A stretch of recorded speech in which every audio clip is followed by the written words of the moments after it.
আজকে যখন আমরা মিউচুয়াল ফান্ডে ইনভেস্টমেন্টের কথা বলি না, একটা জায়গায় আপনার মাথা বারবার হ্যামারিং করে হয়তো যে এখানে তো রিস্ক আছে বা মার্কেট রিস্কের কথা বলা হয়। এই মার্কেট রিস্ক কথাটা শুনে আপনি অনেক সময় হয়তো পিছিয়ে যান। বাট চলুন দেখা যাক, what is that market risk. Market risk মানে কি? মার্কেট রিস্ক মানে রিটার্ন পার্সেন্টেজটা ফিক্স নয়।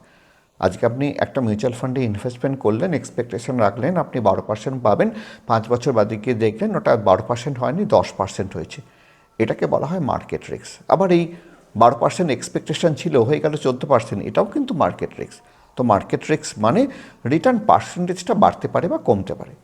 নাও আমরা এই জায়গাটাতে ভয় পাই যে ভাবি যদি মিউচুয়াল ফান্ডে ইনভেস্টমেন্ট করলে আমার রিটার্নটা যদি আমার ডাউন সাইডের দিকেই হয়। So need to note here is that what is the probability of going the return beyond your expectation. Down কতখানি হতে পারে বা তার হবার প্রবাবিলিটি কতখানি?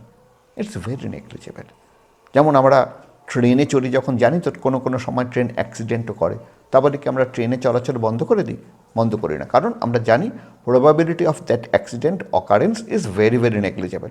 ঠিক একই রকমভাবে আমি এক্সপেক্ট করলাম কোনো মিউচুয়াল ফান্ডে ইনভেস্টমেন্ট করে 12% পাবো, যে টাইমটা আমার দেওয়া দরকার আমি দিলাম, তারপরেও আমি 12%-এর কম পেলাম।